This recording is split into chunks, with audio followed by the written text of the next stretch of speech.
स्वागत है आपका दोस्तों बिहार न्यूज में। मैं हूं फिरदौस गनी और आप देख रहे हैं केडीबी लाइव। दोस्तों आज हो चुका है 5 अप्रैल 2026। तो आज की पूरे बिहार की टॉप न्यूज लेकर आए हैं आपके लिए। वीडियो शुरू करने से पहले आपसे रिक्वेस्ट है कि अगर आप पहली बार इस चैनल पर आए हैं तो चैनल को अभी आप सब्सक्राइब करके बेल आइकन को प्रेस कर दीजिए और साथ ही साथ वीडियो को लाइक कर दीजिए, अपने दोस्तों के साथ शेयर भी कीजिए। तो चले चलते हैं आज की खबरों की ओर।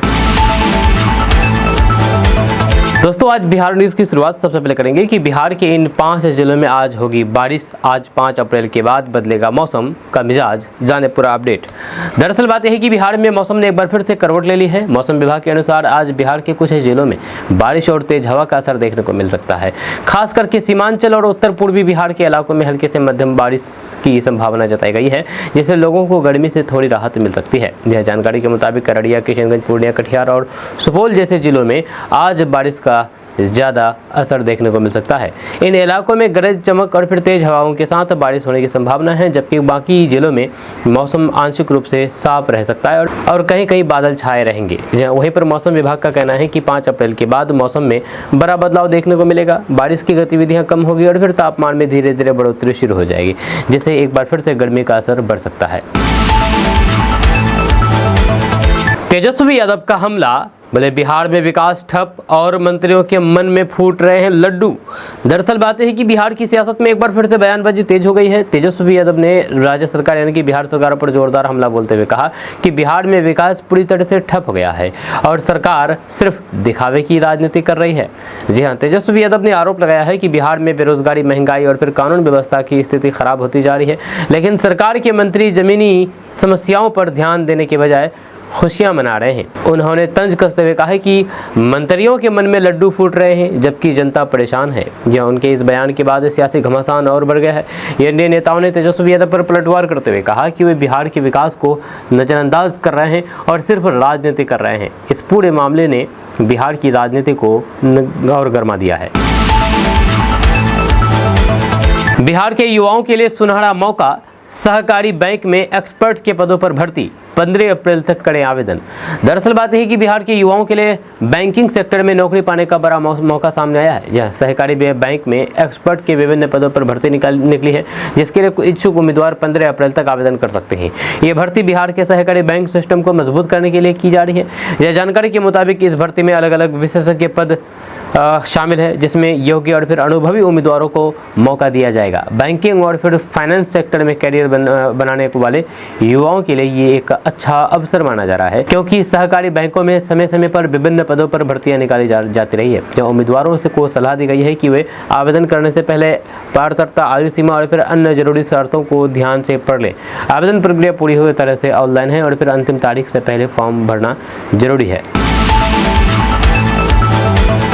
लूट की संस्कृति पर लगेगा break, deputy CM Vijay Sinha का सख्त संदेश, सिस्टम होगा पारदर्शी, गड़बड़ी करने वालों की खैर नहीं।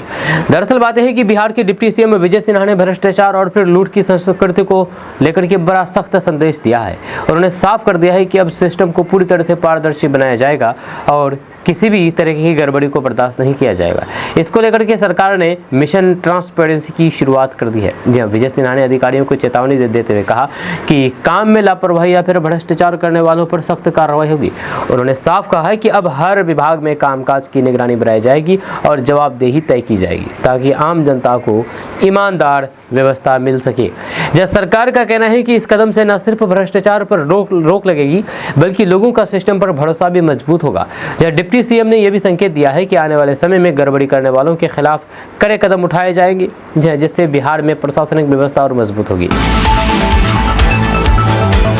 विकास के सभी मोर्चों पर बिहार पीछे क्यों, आंकड़े जारी करके तेजस्वी यादव ने खोल दी सरकार की पोल, दोनों डिप्टी सीएम को दे दी खुली चुनौती।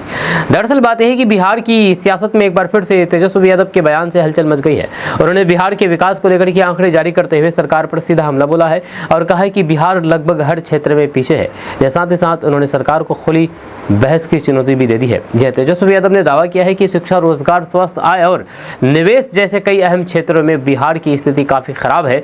उनका कहना है कि वर्षों से सत्ता में रहने के बावजूद भी सरकार इन बुनियादी मुद्दों पर सुधार नहीं कर पाई है और फिर बिहार कई सूचकांकों में सबसे नीचे चला गया है। जी हाँ, उन्होंने दोनों डिप्टी सीएम को सीधे चुनौती देते हुए कहा है कि अगर सरकार को अपने काम पर भरोसा है तो फिर खुले मंच पर विकास के आंकड़े पर बहस करें। इस बयान के बाद बिहार की राजनीति गर्मा गई है और फिर सत्ता पक्ष और विपक्ष के बीच आरोप प्रत्यारोप का दौर तेज हो गया है। गर्लफ्रेंड शगुफ्ता शमीम के साथ साथ नौकरानी भी करोड़पति की मालकिन चलती है थार से। जब बिहार में गैलेंट्री अवार्ड से सम्मानित डीएसपी गौतम कुमार ने किए कारनामे। दरअसल बात है कि बिहार से एक चौंकाने वाला मामला सामने आया है। बिहार के किशनगंज जिला में पदस्थापित एसडीपीओ गौतम कुमार के ऐसे कारनामे सामने आए हैं जिसको लेकर के आप हैरान रह जाएंगे। एसडीपीओ गौतम कुमार को अभी बर्खास्त कर दिया गया है, सस्पेंड कर दिया गया है, यानी कि कार्य से मुक्त नहीं किया है लेकिन सस्पेंड किया गया है। गौतम कुमार को पहले बिहार गैलेंट्री अवार्ड से सम्मानित किया गया, लेकिन इनके भ्रष्टाचार के गंभीर आरोप से ये घिर गए हैं। आर्थिक अपराध इकाई की छापेमारी में करोड़ों और फिर अवैध संपत्ति का खुलासा हुआ है जिसने सभी को हैरान कर दिया है। जांच में पता चला है कि डीएसपी ने अपनी गर्लफ्रेंड शगुफ्ता शमीम के नाम पर जमीन और फिर महंगी संपत्तियां खरीदी थी। इतना ही नहीं, नौकरानी और फिर अन्य करीबियों के नाम पर भी संपत्ति जुटाने की बात सामने आई है। जहां छापेमारी के दौरान लाखों के जेवर, जमीन के कागजात और फिर कई निवेश के मजबूत बरामद हुए हैं। रिपोर्ट्स के मुताबिक इस पूरे नेटवर्क में लग्जरी लाइफस्टाइल भी शामिल थी जिसमें महंगी गाड़ियां, तेज थार तक का इस्तेमाल हो रहा था। जब मामले के खुलासे के बाद गौतम कुमार को पद से हटा दिया गया है और अब उनके खिलाफ जांच तेज हो गई है, जिससे बिहार पुलिस सिस्टम पर भी सवाल उठने लगे हैं। बिहार की बदहाली पर तेजस्वी यादव की खुली चुनौती, 21 साल का हिसाब या फिर सफेद झूठ, विपक्ष ने दागे 31 तीखे सवाल। दरअसल बात है कि बिहार की राजनीति में एक बार फिर से तेजस्वी यादव ने बड़ा हमला बोला है। उन्होंने 21 साल की एनडीए सरकार पर सवाल उठाते हुए कहा है कि बिहार की हालात बेहद खराब है और अब सरकार को अपने काम पर पूरा हिसाब देना चाहिए। साथ ही साथ उन्होंने मुख्यमंत्री और फिर दोनों डिप्टी सीएम को खुली बहस की चुनौती दे दी है। तेजस्वी यादव ने आंकड़े के जरिए दावा किया है कि बिहार शिक्षा, स्वास्थ्य, रोजगार और फिर आय जैसे कई अहम क्षेत्रों में देश में सबसे पीछे है। उन्होंने कहा कि बिहार में सबसे कम साक्षरता दर, सबसे कम प्रति व्यक्ति आय और फिर सबसे ज्यादा बेरोजगारी जैसी समस्याएं अब भी बनी हुई है, जो सरकार की नाकामी को दिखाती है। जब विपक्ष ने सरकार से 31 तीखे सवाल पूछे हैं और आरोप लगाया है कि लंबे समय से सत्ता में रहने के बावजूद भी हालात नहीं बदले हैं, तेजस्वी यादव ने कहा है कि अगर सरकार के पास जवाब है तो फिर खुले मंच पर आकर के बहस करें। इस बयान के बाद बिहार की सियासत में एक बार फिर से घमासान तेज हो गया है। बिहार में नई न्यूनतम मजदूरी दरें प्रभावी, लाखों श्रमिकों की जेब में आएगी अब ज्यादा रकम। दरअसल बात यह है कि बिहार में मजदूरों के लिए एक बड़ी राहत की खबर सामने आई है। बिहार सरकार ने 1 अप्रैल 2026 से नई न्यूनतम मजदूरी दरें लागू कर दी है, जिससे लाखों मजदूरों की आमदनी में बढ़ोतरी होगी। यह फैसला महंगाई को ध्यान में रखते हुए लिया गया है ताकि मजदूरों की आर्थिक स्थिति मजबूत हो सके। नई दरों के अनुसार अब अकुशल मजदूरों को करीब 436 रुपये, अर्ध कुशल को 452 रुपये, कुशल को 551 रुपये और फिर अति कुशल श्रमिकों को 672 रुपये प्रतिदिन मिलेंगे। जहां सरकार ने स्पष्ट कर दिया है कि सभी नियुक्तियों को इन नई दरों के अनुसार ही मजदूरी देनी होगी, जिससे श्रमिकों को उनका सही हक मिल सके। सरकार ने यह भी चेतावनी दी है कि यदि कोई नियोक्ता नियमों का पालन नहीं करता है तो फिर उस पर कड़ी कार्रवाई की जाएगी और फिर 50,000 रुपये तक का जुर्माना लगाया जा सकता है। इस फैसले से खासकर असंगठित क्षेत्र के मजदूरों को बड़ा फायदा मिलने की उम्मीद है और उनकी जिंदगी में आर्थिक सुधार आएगा।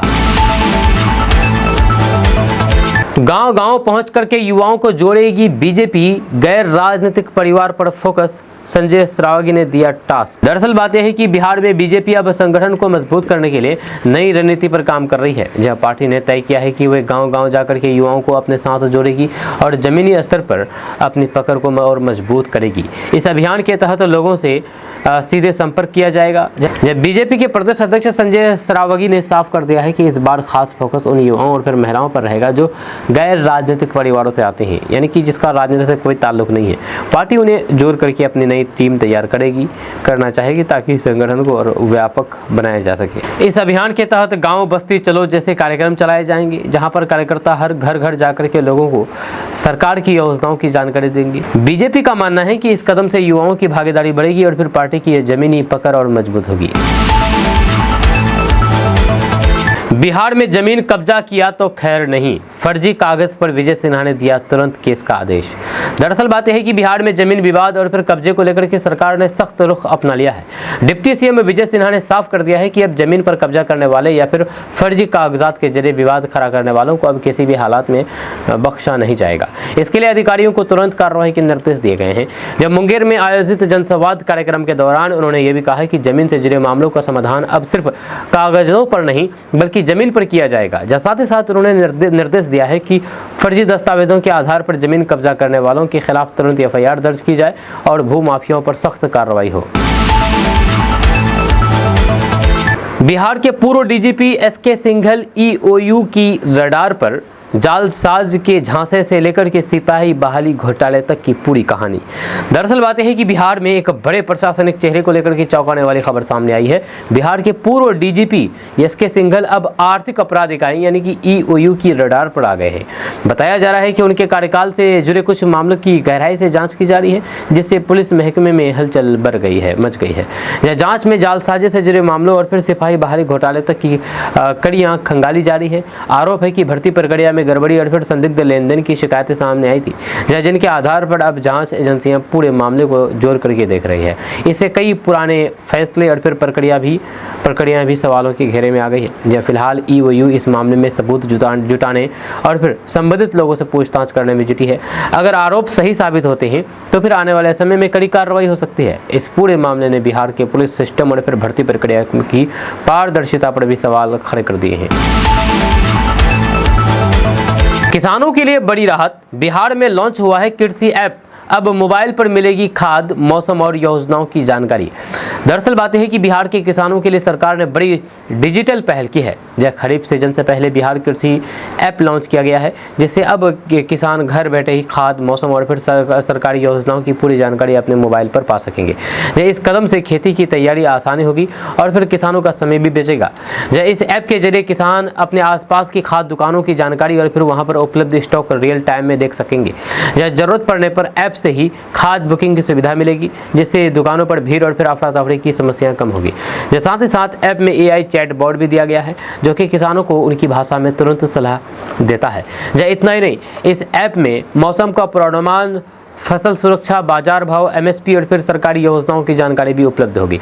सरकार का कहना है कि इस डिजिटल प्लेटफॉर्म से खेती में पारदर्शिता बढ़ेगी और फिर किसानों को सही समय पर सही जानकारी मिल सकेगी, जिससे उनकी आमदनी में भी सुधार होगा। बिहार में गर्मी का कहर, तापमान 40 डिग्री के पार। दरअसल बात यह है कि बिहार में अप्रैल की शुरुआत के साथ ही भीषण गर्मी ने लोगों की मुश्किलें बढ़ा दी है। बिहार के कई जिलों में तापमान 40 डिग्री सेल्सियस के पार पहुंच गया है, जिससे आम जनजीवन प्रभावित हो रहे हैं। मौसम विभाग के मुताबिक फिलहाल गर्मी से राहत मिलने के आसार कम है। जी हाँ, पटना, गया, रोहतास, किशनगंज, अररिया, पूर्णिया, कटिहार समेत कई जिले में तापमान 39 से 40 डिग्री सेल्सियस के बीच रिकॉर्ड किया गया, जबकि कुछ जगहों पर इससे भी ज़्यादा गर्मी महसूस की जा रही है। तेज धूप और फिर गर्म हवाओं के कारण दोपहर के समय सड़कों पर सन्नाटा दिख रहा है और फिर लोग घरों में रहने को मजबूर हैं। हालांकि मौसम विभाग ने उम्मीद जताई है कि आने वाले दिनों में मौसम में बदलाव हो सकता है। 6 अप्रैल के बाद कुछ इलाकों में तेज हवा, बारिश और फिर आंधी तूफान की संभावना है, जिससे तापमान में थोड़ी गिरावट आ सकती है और फिर लोगों को राहत मिल सकती है। बिहार में 125 यूनिट फ्री बिजली के बाद अब 20% और बचत का मौका, जाने कैसे मिलेगा फायदा। दरअसल बात यह है कि बिहार की बिजली उपभोक्ताओं के लिए एक और बड़ी राहत वाली खबर सामने आई है। पहले से ही 125 यूनिट तक मुफ्त बिजली मिल रही है और अब इसके बाद भी लोगों को बिजली बिल में अतिरिक्त बचत का फायदा मिलने वाला है।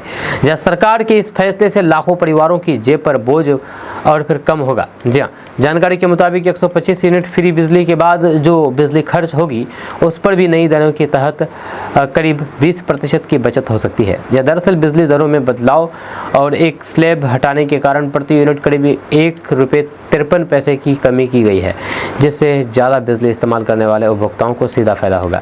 अगर कोई परिवार 125 यूनिट से ज़्यादा बिजली इस्तेमाल करता है तो फिर अब उसे पहले के मुकाबले कम बिल देना पड़ेगा। उदाहरण के तौर पर 200 से 300 यूनिट तक खपत करने वालों को हर महीने सैकड़ों रुपए की बचत हो सकती है।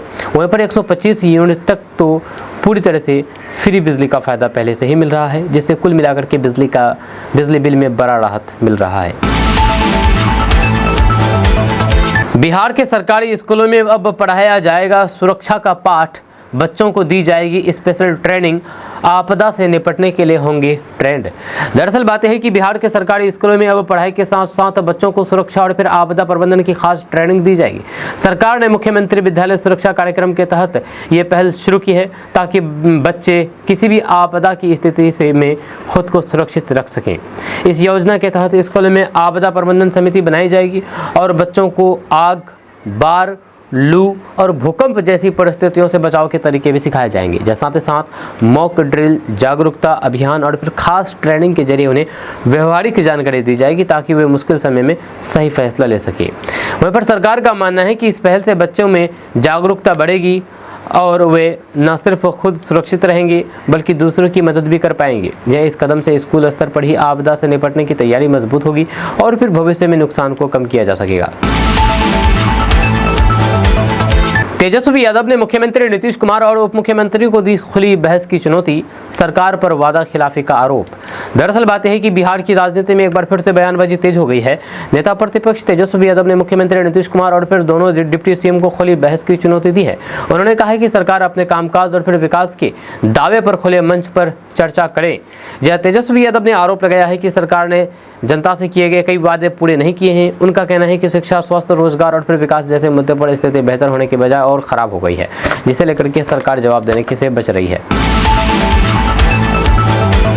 खेतों में जहर नहीं, नीम तेज डालिए, कृषि मंत्री की बिहार के किसानों को सलाह। उपज बढ़ानी है तो अपनाएं ये फॉर्मूला।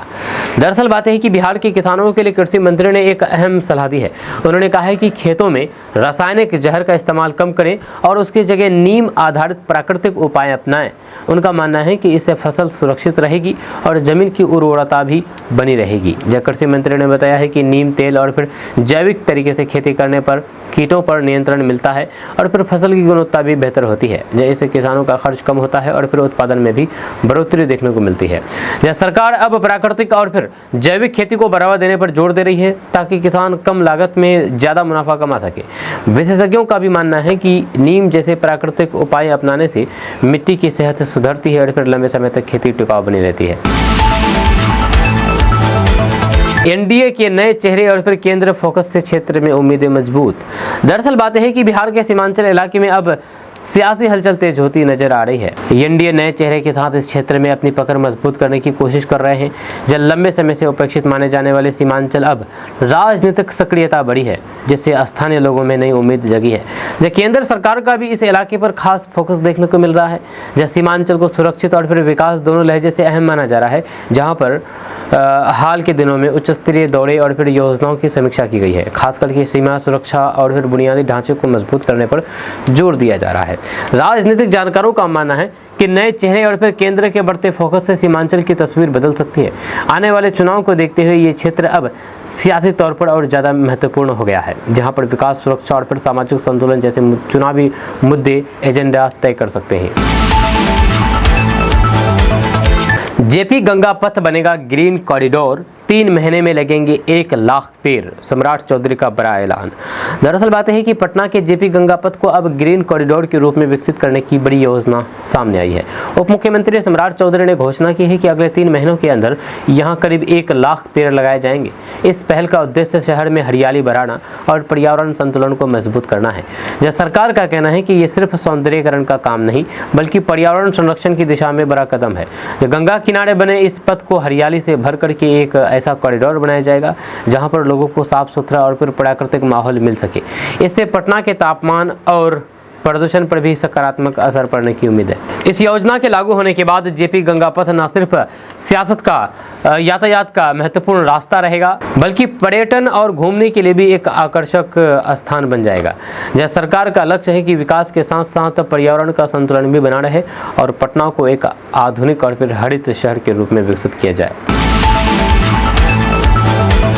पीएम किसान 23वीं किस्त के 2000 रुपये चाहिए, तो तुरंत बनवा ले ये कार्ड, वरना नहीं मिलेगा पैसा आपको। दरअसल बात है कि देश के करोड़ों किसान पीएम किसान योजना की 23वीं किस्त का इंतजार कर रहे हैं, जिसमें 2000 रुपये सीधे बैंक खाते में भेज दिए जाते हैं। रिपोर्ट्स के मुताबिक ये किस्त जून जुलाई 2026 के आसपास आ सकती है, लेकिन इसके लिए कुछ जरूरी शर्तें भी पूरी करना अनिवार्य है, वरना पैसा अटक सकता है आपका। इस योजना का लाभ लेने के लिए किसानों को पहले KYC पूरा करना, आधार से बैंक खाते को लिंक करना और जमीन का सत्यापन करवाना जरूरी है। इसके साथ ही सरकार फार्मर ID और फिर किसान क्रेडिट कार्ड को भी अहम मान रही है, जिसे बनवाने की सलाह दी जा रही है। अगर ये जरूरी काम पूरे नहीं हुए तो फिर 2000 रुपये की किस्त रुक सकती है। सरकार का कहना है कि इन नियमों का मकसद सिर्फ सही और फिर पात्र किसानों तक पैसा पहुंचाना है, इसलिए किसानों को सलाह दी गई है कि समय रहते सभी दस्तावेज अपडेट करा लें, ताकि अगले किस्त बिना किसी परेशानी के खाते में आ सके। सोना चांदी खरीदने वालों को बड़ा मौका, सोना रिकॉर्ड हाई से 50,000 रुपये डाउन, चांदी 2 लाख रुपए हुई सस्ती। दरअसल बात है कि सोना और चांदी की कीमतों में बड़ी गिरावट देखने को मिली है, जिससे बाजार में हलचल मच गई है। रिपोर्ट्स के मुताबिक सोना अपने रिकॉर्ड हाई से करीब 50,000 रुपये तक सस्ता हो गया है, जबकि चांदी की कीमतों में भारी गिरावट दर्ज की गई है। चांदी की कीमत में तो और भी बड़ा झटका देखने को मिला है, जहाँ पर ये करीब 2 लाख रुपये तक सस्ती बताई जा रही है। इस गिरावट की वजह अंतर्राष्ट्रीय बाजार में उतार चढ़ाव और फिर मांग में कमी को माना जा रहा है, जिसका सीधा असर घरेलू बाजार पर भी पड़ा है। जब विशेषज्ञों का मानना है कि ये निवेशकों और फिर आम लोगों के लिए खरीदारी का अच्छा मौका हो सकता है। हालांकि कीमतों में उतार चढ़ाव को देखते हुए सोच समझ करके निवेश करने की सलाह दी जा रही है, ताकि भविष्य में बेहतर फायदा मिल सके। 10 दिन शेष मगर CM पर सस्पेंस, सम्राट आगे क्या संग कर रहा है खेल। दरअसल बात है कि बिहार की राजनीति में मुख्यमंत्री पद को लेकर के बिहार सस्पेंस लगातार गहराता जा रहा है। सरकार गठन में अब सिर्फ 10 दिन बचे हैं, लेकिन अब तक ये साफ नहीं हो पाया है कि अगला मुख्यमंत्री कौन होगा। इस बीच सम्राट चौधरी का नाम सबसे आगे बताया जा रहा है। राजनीतिक गलियारों में चर्चा है कि इस पूरे मामले में RSS की भूमिका भी अहम हो सकती है। माना जा रहा है कि अंतिम फैसला संगठन के संकेत और फिर सहमति के बाद ही लिया जाएगा, जिससे सियासी समीकरण और भी दिलचस्प हो गया है। वहीं पर दूसरी ओर पार्टी के भीतर भी कई दावेदारों के नाम सामने आ रहे हैं, जिससे स्थिति और पेचीदा बन गई है। अब सभी की नजरें आने वाले दिनों पर टिकी है, जब ये तय होगा कि बिहार की सत्ता की कमान आखिर किसके हाथ में जाएगी। ये तो खैर आने वाला वक्त ही बताएगा।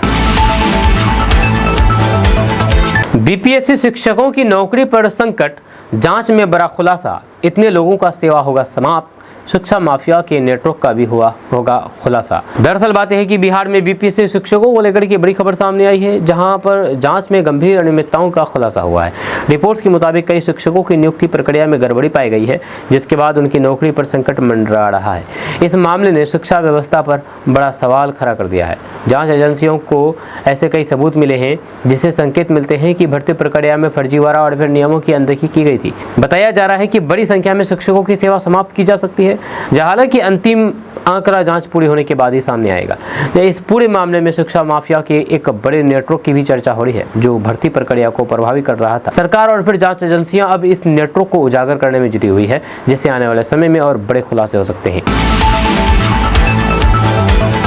बिहार में अप्रैल के अंत तक जीविका दीदियों के खाते में ट्रांसफर होंगे 20-20 हजार रुपये, तैयारी शुरू। दरअसल बात यह है कि बिहार की जीविका दीदियों के लिए एक बड़ी राहत और फिर खुशखबरी वाली खबर सामने आई है। बिहार सरकार अप्रैल महीने के अंत तक लाखों महिलाओं के बैंक खाते में 20-20 हजार रुपये ट्रांसफर करने की तैयारी कर रही है। इस फैसले का मकसद महिलाओं को आर्थिक रूप से मजबूत बनाना और उन्हें आत्मनिर्भर बनाना है, ताकि वे अपने परिवार और फिर समाज में मजबूत भूमिका निभा सके।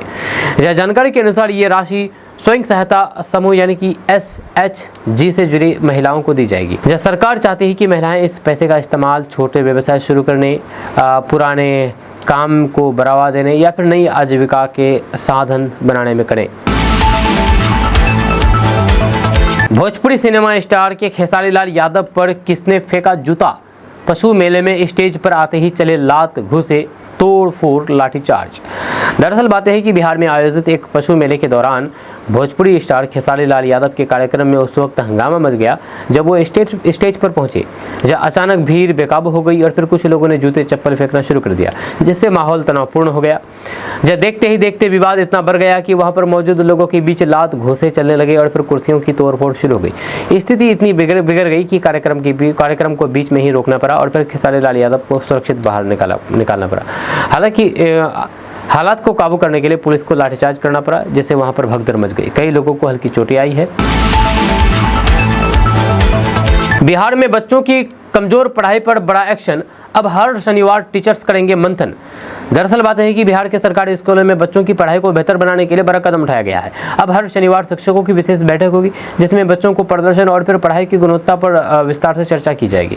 इस पहल का मकसद कमजोर छात्रों को सुधारना और फिर शिक्षा स्तर को मजबूत करना है। जानकारी के अनुसार हर शनिवार शिक्षक आपस में बैठ करके तय करेंगे कि किन छात्रों को ज़्यादा ध्यान देने की जरूरत है और फिर पढ़ाई के तरीके में क्या बदलाव किए जा सकते हैं। साथ ही साथ छात्रों की प्रगति की समीक्षा की जाएगी और जरूरत पड़ने पर विशेष क्लास या फिर अतिरिक्त सहायता दी जाएगी। वहीं पर सरकार का मानना है कि इस फैसले से शिक्षकों की जवाबदेही बढ़ेगी और फिर बच्चों की पढ़ाई में सुधार आएगा। दोस्तों, किशनगंज में इन दिनों हाथियों का झुंड लगातार लोगों के बीच दहशत फैला रहा है। जब नेपाल से आए 14 जंगली हाथियों का झुंड गांव के पास डेरा डाल करके फसलों को तबाह कर रहा है। किसान रात भर जागने को मजबूर है। मक्के की खड़ी फसल चंद घंटों में साफ हो रही है और डर ऐसा कि लोग घर से निकलने में भी हिचक रहे हैं। वन विभाग की कोशिश भी नाकाम दिख रही है, क्योंकि भगाए जाने के बाद भी हाथी बार बार वापस लौट आ रहे हैं। दरअसल बातें हैं कि किशनगंज जिले के सीमावर्ती इलाकों में जंगली हाथियों का खौफ लगातार बढ़ता जा रहा है। नेपाल के जंगलों से आए 14 हाथियों का झुंड पिछले कई दिनों से इलाके में डेरा जमाए हुए हैं, जिससे किसानों और फिर स्थानीय लोगों की मुश्किलें बढ़ गई है।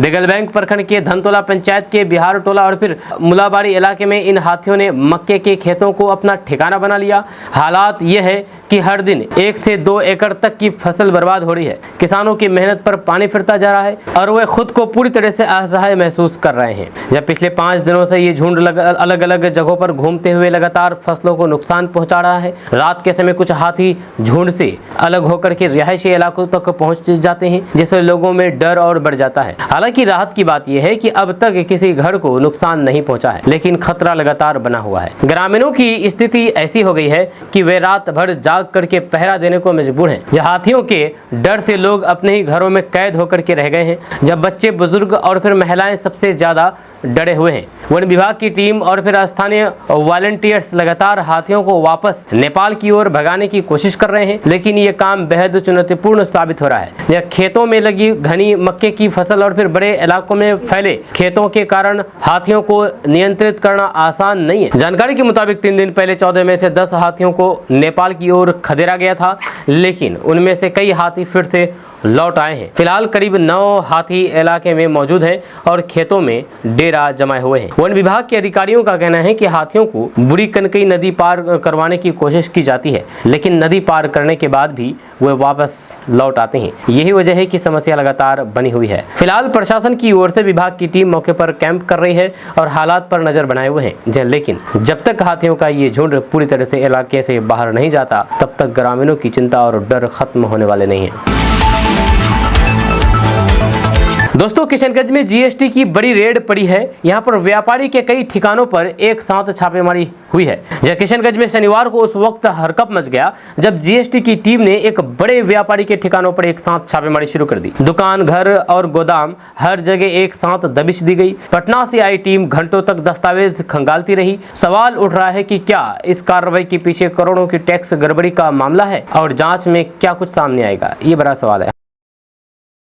तो दरअसल बात है कि किशनगंज जिले के ठाकुरगंज नगर पंचायत क्षेत्र में शनिवार को आयकर विभाग की बड़ी कार्रवाई देखने को मिली है। मस्तान चौक स्थित स्थानीय व्यापारी श्रवण कुमार जाजोदिया के कई ठिकानों पर जीएसटी टीम ने एक साथ छापेमारी की, जिससे पूरे इलाके में अफरा तफरी का माहौल बन गया। जानकारी के अनुसार पटना से आई विशेष टीम ने योजनाबद्ध तरीके से व्यापारी के अलग अलग ठिकानों पर एक ही समय पर दबिश दी, जिसमें उनकी हार्डवेयर की दुकान, निजी आवास और फिर विभिन्न गोदाम शामिल है। टीम ने मौके पर पहुंचते ही सभी जगहों को अपने नियंत्रण में लेकर के जांच शुरू कर दी है। छापेमारी के दौरान अधिकारियों ने स्टॉक खरीद बिक्री से जुड़े दस्तावेज, बिल, रजिस्टर्ड और बैंकिंग लेन देन से संबंधित रिकॉर्ड की गहन जांच की है। ये भी देखा जा रहा है कि व्यापार में इस्तेमाल हो रहे माल का हिसाब किताब सही है या नहीं और कहीं टैक्स चोरी या फिर वित्तीय अनियमितता तो नहीं हुई है। सूत्रों के मुताबिक करीब 7 से 8 सदस्यों की टीम इस पूरे ऑपरेशन में लगी हुई है और कई घंटों तक जांच जारी रहने की संभावना है। हालांकि विभाग की ओर से अभी तक कोई भी आधिकारिक बयान सामने नहीं आया है, जिससे पूरे मामले को लेकर के सस्पेंस बना हुआ है।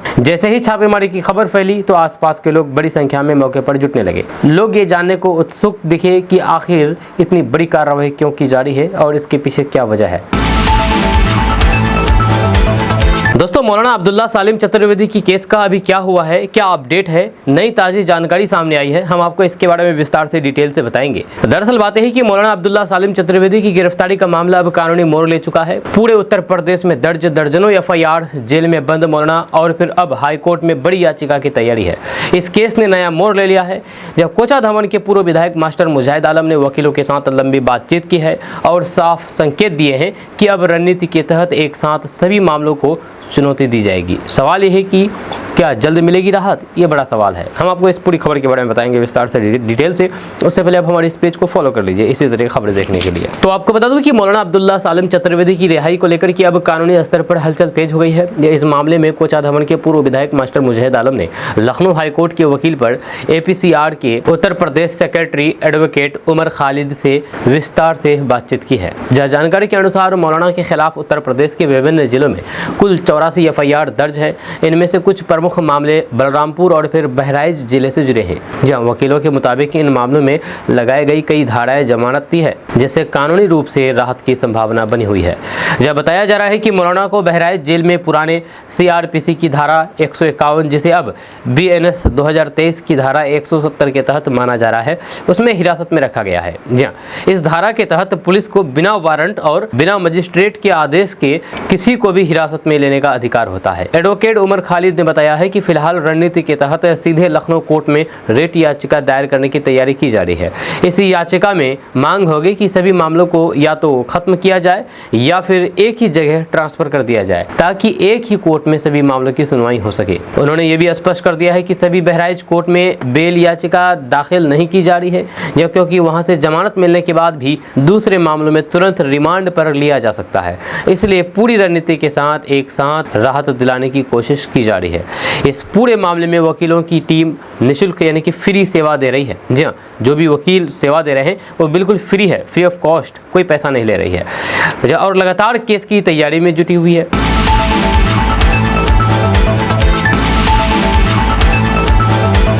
दोस्तों, जैसे कि आपको पता है कि हमारे किशनगंज में जितने भी अवैध तरीके से काम हो रहे हैं उन सब के पीछे इस तरीके के लोगों की हाथ है। जो आप अपने वॉल स्क्रीन पर तस्वीर देख रहे हैं, जिस ऑफिसर की तस्वीर देख रहे हैं, इसका नाम है गौतम कुमार, जो कि SDPO के पद पर तैनात रहे, दशकों तक किशनगंज में रहे और किशनगंज को खोखला करके अरबों रुपए की इन्होंने संपत्ति बना ली। जी हाँ, किशनगंज में कई सारे ऐसे अवैध काम हो रहे हैं, इनकी जिम्मेदार इस तरीके के लोग हैं, इस तरीके के ऑफिसर हैं। किशनगंज में बहुत सारे अवैध काम हो रहे हैं, जैसे कि फर्जी नर्सिंग होम, अवैध पैथोलॉजी और लॉटरी के खिलाफ अब आवाज भी तेज हो गई है। जब कांग्रेस नेता शंभू यादव ने जिला पदाधिकारी से मिलकर के बड़ा ज्ञापन सौंपा है, जब प्रशासन ने 7 दिन में कार्रवाई का आश्वासन दिया, लेकिन साथ ही चेतावनी भी दी गई है कि अगर कार्रवाई नहीं हुई तो फिर सड़कों पर उतर करके अनिश्चितकालीन आंदोलन होगा। ये कहना है कांग्रेस नेता शंभू यादव का। तो आपको बता दूं कि किशनगंज में लगातार बढ़ रहे अवैध कारोबार को लेकर के अब राजनीतिक और सामाजिक स्तर पर दबाव बनना शुरू हो गया है। इसी कड़ी में कांग्रेस नेता और समाज सेवी शंभू यादव ने जिला पदाधिकारी से मिलकर के एक और अहम ज्ञापन सौंपा है। इस ज्ञापन में जिले में चल रहे अवैध खनन, अवैध नर्सिंग होम, बिना लाइसेंस के चल रहे पैथोलॉजी सेंटर और अवैध लॉटरी जैसे गंभीर मुद्दे को उठाया गया है। शंभू यादव ने प्रशासन का ध्यान इस ओर दिलाते हुए कहा कि ये सभी गतिविधियां खुलेआम चल रही है, जिससे न सिर्फ कानून व्यवस्था पर असर पड़ रहा है बल्कि आम लोगों की जिंदगी भी खतरे में पड़ रही है। जिला पदाधिकारी ने इस पूरे मामले की गंभीरता से लेते हुए 7 दिनों के भीतर कार्रवाई करने का आश्वासन दिया है। उन्होंने कहा है कि संबंधित विभागों को निर्देश देकर के इन अवैध गतिविधियों के खिलाफ सख्त कदम उठाए जाएंगे और दोषी पर कार्रवाई होगी। वहीं पर शंभू यादव ने साफ तौर पर चेतावनी दी है कि अगर तय समय सीमा के अंदर कोई भी ठोस कार्रवाई नहीं होती है तो फिर वे चुप नहीं बैठेंगे। उन्होंने कहा है कि इस मुद्दे को लेकर के सड़क पर उतरेंगे और अनिश्चितकालीन विरोध प्रदर्शन करेंगे। उनका कहना है कि जिले में लंबे समय से अवैध खनन और फिर स्वास्थ्य सेवाओं के नाम पर हो रहे फर्जीवाड़े को नजरअंदाज किया जा रहा है, जिससे आम जनता को नुकसान हो रहा है। खास करके अवैध नर्सिंग होम और फिर पैथोलॉजी सेंटर लोगों की जान के साथ खिलवाड़ कर रहे हैं। भ्रष्ट SDPO गौतम कुमार की एक से एक कहानी सामने आ रही है। इस भ्रष्ट ऑफिसर की कहानी सुनकर के बड़े से बड़े भ्रष्टाचार भी शर्मा जाए। SDPO गौतम कुमार की भ्रष्ट की लीला अपरंपार है। जब पत्नी और गर्लफ्रेंड ही नहीं बल्कि नौकरानी को भी रानी बना दिया है। अब आप बताइए कि कोई अपनी नौकरानी को 35 लाख रुपए की गाड़ी से लाते हो और छोड़ने जाते हो, लेकिन SDPO गौतम कुमार ने अपनी नौकरानी को 35 लाख रुपए की थार से छोड़ने जाते थे और उसको लाने के लिए जाते थे। और इस नौकरानी का नाम है पारो, जो करोड़पति है और ये करोड़पति इन्हीं की मेहरबानी की वजह से बनी। जी हाँ, गौतम कुमार की संपत्ति का लगातार चौंकाने वाले खुलासे हो रहे हैं। पहले उनकी पत्नी और कथित गर्लफ्रेंड के बाद अब उनकी नौकरानी पारो के पास भी करोड़ों की संपत्ति मिलने की बात सामने आई है। आर्थिक अपराध इकाई इस पूरे मामले की जांच में जुटी है। मीडिया रिपोर्ट्स के मुताबिक एसडीपीओ गौतम कुमार की नौकरानी पारो किशनगंज के धर्मगंज स्थित किला बागान की रहने वाली है। पारो कथित तौर पर लग्जरी जीवन जीती थी। वह 35 लाख रुपए की थार गाड़ी से काम पर आती थी। जानकारी के मुताबिक उसने पश्चिम बंगाल के उत्तर दिनाजपुर जिले के मलद्वार इलाके में करीब 1 करोड़ रुपए का बंगला बनवाया है। इसके अलावा निलंबित एसडीपीओ गौतम कुमार द्वारा उसे बुलेट बाइक गिफ्ट किए जाने की भी बात सामने आई है। जी हाँ, पारो सोशल मीडिया पर भी काफी सक्रिय रही है।